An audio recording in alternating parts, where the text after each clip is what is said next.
Hello and welcome to Doodle Club with me, Cate Field. I'm an artist and a teacher, and I release art tutorials every Monday and every Friday. And then on a Wednesday, I do a little Wednesday Wandering podcast that you might want to tune into. Now, we are in August. Now, you might not be watching this in August, but I am in August.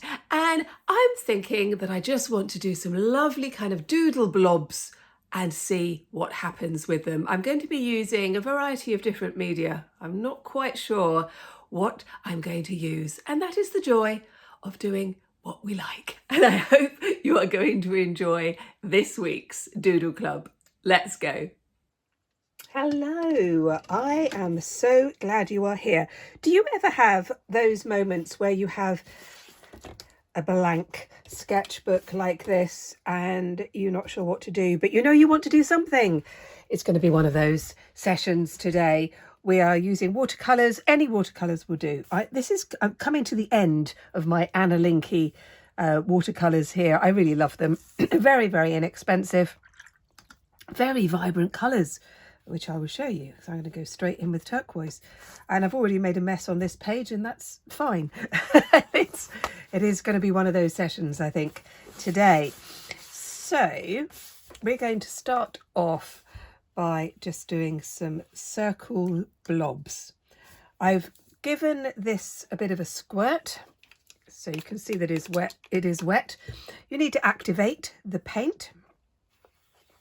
I'm just going to put blobs of watercolour. I'm doing this directly into my sketchbook. I'm going to do blues and purples, I think, today. Like this. This is a lovely kind of exercise to do with children. So I know that some of you do this with your children and your grandchildren, which is just so lovely. Thank you so much for all your comments. I know I say this every time, but oh my goodness, this community is amazing. If you are new, oh my goodness, welcome, welcome. I think I'm going to add a bit of green, actually, thinking about it. It is going to be one of those sessions where I am making this up as I go. This is a very crazy week for me. I'm doing a lot of dancing, which is brilliant. Love that. Absolutely love it. And my wonderful daughter is getting married in September. And so I'm going to be spending a few days in London with her. So time is going to be a little bit short. But it's not going to stop me doing art. So you can see lots of blobs. I might add a bit of yellow. Why not? Now, I know I usually say that I need to do yellow first. It won't be as bright because I've already used paint, but it's yellow enough. Yellow enough. What am I like? Okay. Doing this in my sketchbook. I love working in a sketchbook. You could go into a journal. You could try these out in a sketchbook and then transfer them to something else, maybe some cards or, again, your art journal or a larger painting. There we are, whole series of blobs. How joyful is that? I'm going to leave those to dry for a little bit, and then we're going to go into them with, I think I'm just going to use a fine liner pen, actually. I'm going to do that. But while they are drying, I've just had another idea, and I think I'm going to make a couple of cards, and I'm going to show you a card design that I particularly like, and you might enjoy too. So I've got some cardstock here. One side is quite textured and the other side is smooth. I'm going to work on the textured side. There is no right or wrong. It's just whatever you feel like, basically, because that's the thing that's going to be important. I'm going to work in yellow. So the first thing I'm going to do is to just colour the background. And I'm continuing with my circles. So I'm just putting in, so I'm just using my bright yellows. I think I want to go in with joyful colours.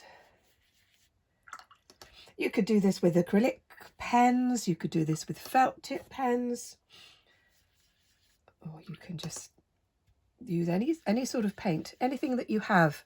Children's poster paint, that's always good. I did a whole tutorial. I've done quite a few tutorials where I have just used very inexpensive children's poster paints. You might like to check that one out because I think they're very underrated. You can get some great effects with poster paint. You know, we don't have to go for the sophisticated and the expensive to enjoy art. I'm a firm believer of that. So I am really just playing and enjoying the process. I'm not thinking about it too much.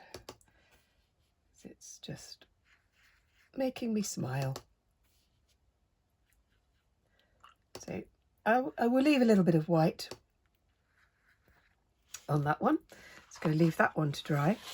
Just going to pull out this one. I'm going to do something a little bit different with this. I'm going to squirt this with some water, and this time I'm going to be doing some purples and turquoise into the splodges.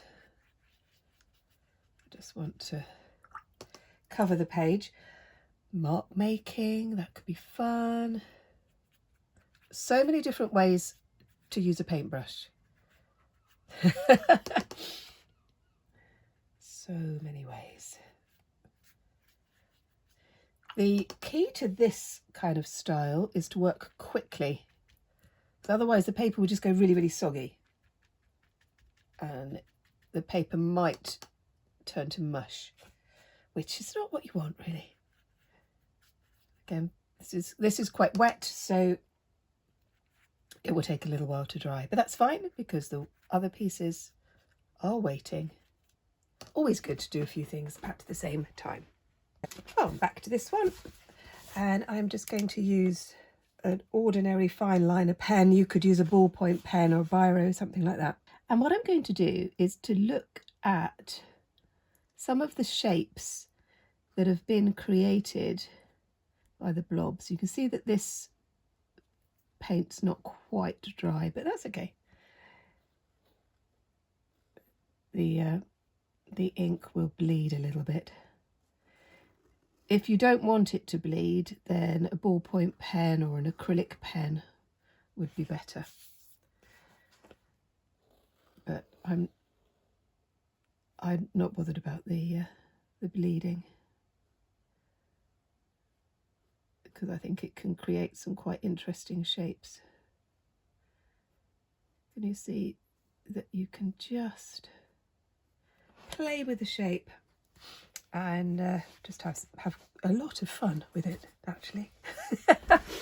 And it's one of those things that when you know that you want to do something but you're not quite sure what, this is quite good for those times. It's also great to do this with young children because they come up with brilliant ideas, patterns, and you get them to do blobs, turn them into creatures and characters, that sort of thing. So I am just doodling now. Some of you might like to do Zentangles and things like that, and I like some of those patterns too. But you can make up your own pattern. You don't think that you have to do a set thing. You know, I'm not very good with rules. You see that just sort of builds up, which is quite a nice design with these cells, I think. And you can put small ones in and just fill up your gaps. You could also do this with felt tip pen, colouring pencils, that would work as well. But you know, you'll get the idea, I'm sure, that we're just putting marks onto these blobs and seeing what happens. I will do a few more of those and then we'll go back to those cards. I had a bit of a change of plan. I went and had a slurp of coffee and came back and thought, actually, I don't want this background to be white. I want there to be colour. And I would normally recommend that you do your background first. But of course, this tutorial is not going quite as planned. So I'm doing my background now, which is fine. We are allowed to change our minds.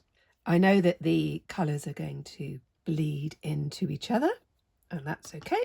So this page may well turn into a complete mess. And when we allow ourselves to play and to experiment, then that is the risk. But it's that kind of mess that you think, oh, okay, yep, quite like that, or no, I really don't like that. And then each time we learn the things that we like, and we learn what to do and what not to do. And that's the whole point of learning art techniques and seeing what the paint does and what you can and can't do. Again, I could always use my tissue to sort of pick up extra paint. And also there's that phase in every single work of art that you do. You are very likely to go through a messy stage. And I know that when I was working with my A-level and diploma students, that was the time when many of them wanted to give up. And so we ended up making a joke out of it, really. And we would say, okay, where are you? Are you at the messy stage yet? And that just relieved a little bit of the tension, I think. And because that is the messy stage. And that's okay. And it's quite normal. So don't give up. And don't throw things away just because they've gone through the messy stage. Work through it. Work through your messy stage. That's me acting like your teacher and you are my students. But I think as adults, and I know this working with adults in the workshops that I do, it's this fear. The fear comes through, the fear of making a mistake, of things going wrong. I do think it can be a barrier, which is why in all of my classes, I will say, okay, so that didn't go quite as you'd planned. So what should we do now? That kind of giving permission, isn't it? So there are still bits of white here and lots of mess, but I know how to turn this into something that doesn't look quite so messy. And I will show you that at the end. So I've come back to the card. So that was this one. I'm just going to fold it in half. I'm going to put some tissue on there just to really push that seam down. And then what I'm going to do is I'm going to use the shapes that I've got here because I'm going to cut out some of this shape. And I'm just going to go straight in with my scissors. You could do pencil line if you wanted to. Creates quite an interesting card shape. Taking the lines from the shapes that I've already got. Like that. I will hang on to that. I think I might use that in a journal. So I now have this shape here, and this negative shape, which I'm going to just do with a pencil, we're going to use that as well.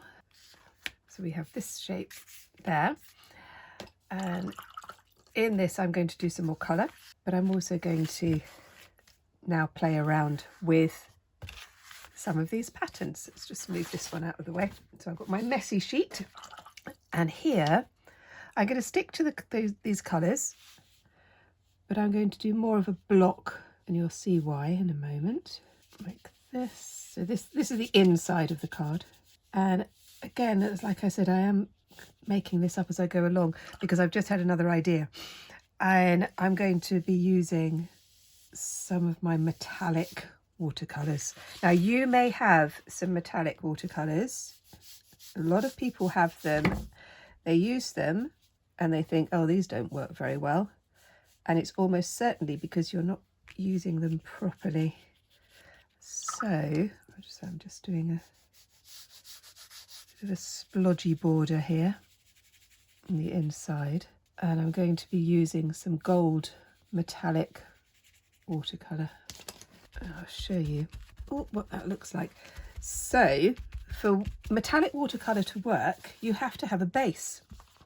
So you have to put down a base colour first. Don't put it straight onto white. That's why it doesn't work very well. When we put it onto a colour like orange or red, wow, amazing things happen. So you see, that's going to be like that. Might do a little bit more on that one, but that's kind of the idea. Right, I'm just going to go and find my metallic watercolours. Now, these are a set of metallic watercolour paints. I'm going to be using the copper and the gold. There's a rose gold as well, which is rather nice. And I'm just going to open this one up just to show you, because you can't see it straight away. You have to wait until it dries, and then I'll show you how this gorgeous shimmer. Now, I like to put the gold onto orange. It looks really good on red as well. You don't have to put it onto watercolour. You can put it onto acrylic, and it looks much better than if it was just you put it on white, in my opinion. I'm going to leave that one to dry. I'm going to go back to my sketchbook. Here we go. And I'm going to do some more metallics on here. So the background is okay. It's quite fun. So I'm putting a little bit of purple metallic over the top of the purple, and it's very, very subtle. But if I put it over the white, you can see what happens.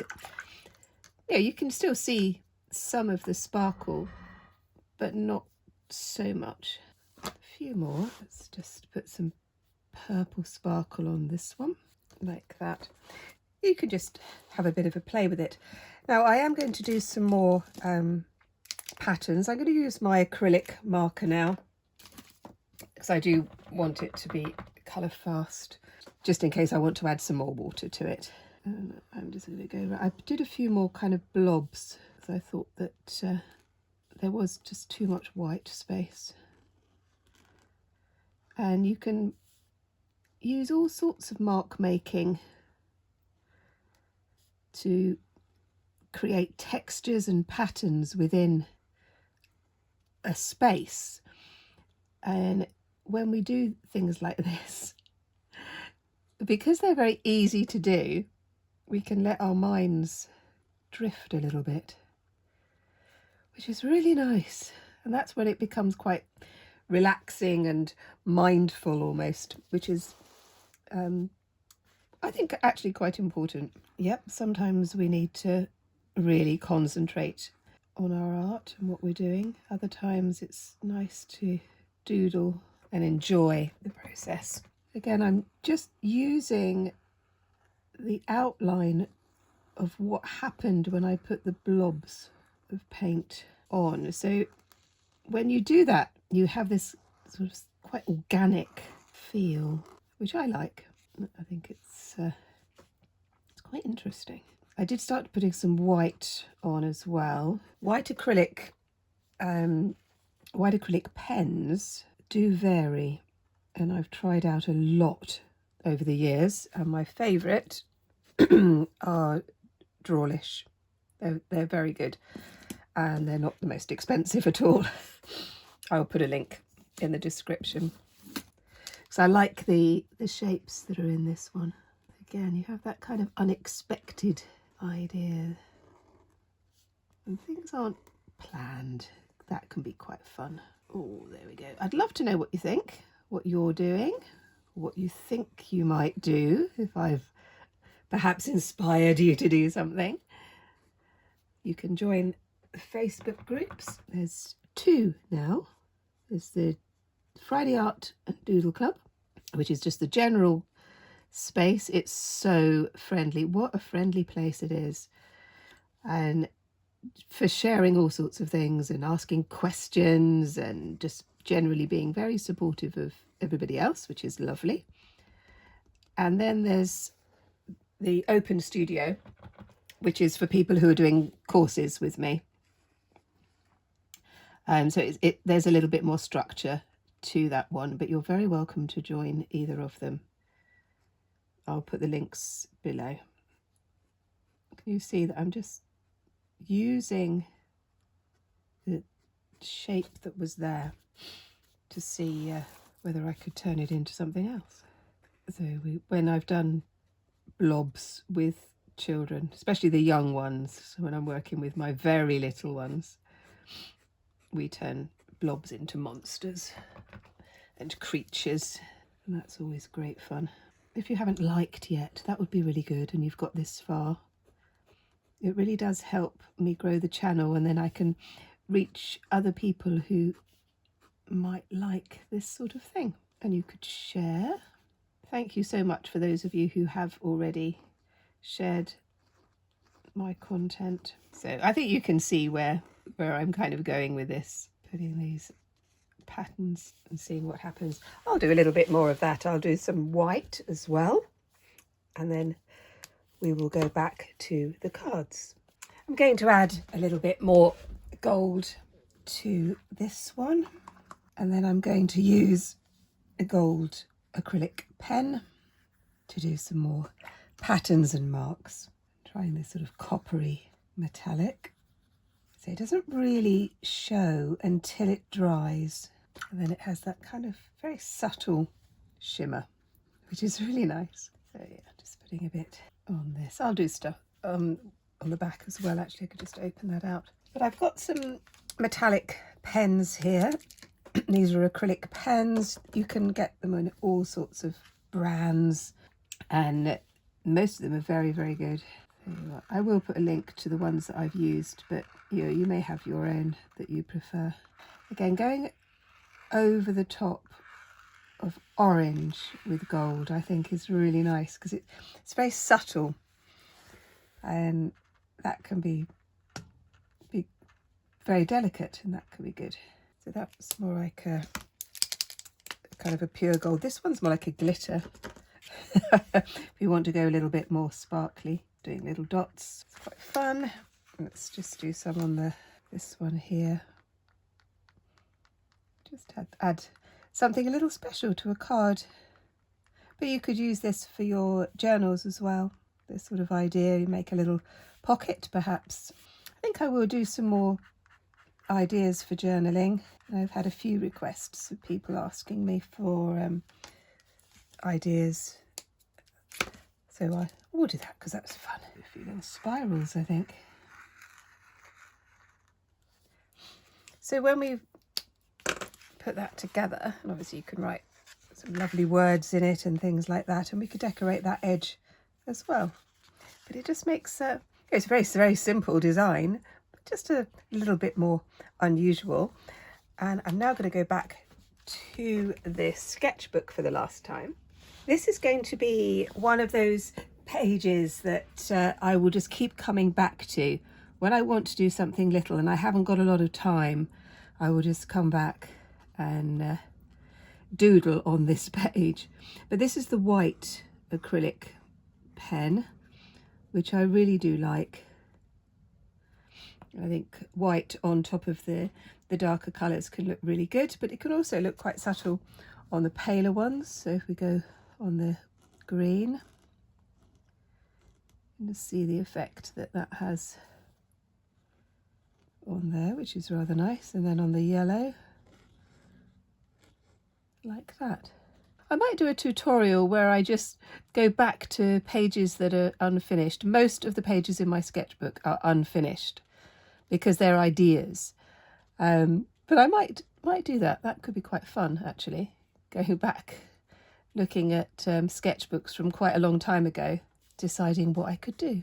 Yeah, let me know if that's something that you would quite like to watch.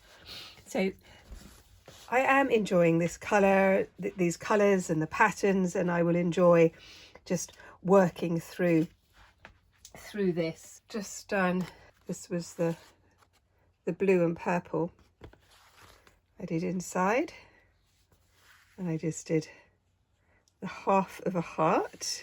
So let's just finish off with this one. I'm going to put a bit of metallic on here. Now on blues and purples, the metallics that are best are silver and pewter. And again, it's very, very subtle. And you can't see it really until it dries. And then you have a shimmer. You obviously can put gold on top of the blue as well. I'm going to add a little bit just around the edge. And then what I'm going to do, I think I'm going to do this with my brush. Oh, I seem to have lost my other brush. Oh, here it is. I wanted to use my thin brush. And to go in with the turquoise again, and I'm just going to go around to make the other side of the heart. I'm going to put a little more intense the blue. The thing with watercolours is it will react to the paint underneath. You know, it's not fixed, and we can use that. Now, while this is still wet, I'm going to add some metallics. Metallic to the actual blue, just to have a little bit of a shimmer for when it dries. Well, that was fun. I hope you enjoyed that one. It was a few unexpected things happened in that session, which is always a delight. If you want to join the wonderful Facebook groups, the links are below. And I hope to see you next time. If you want to see some more, check out this one, because I think you'll like it. Bye bye.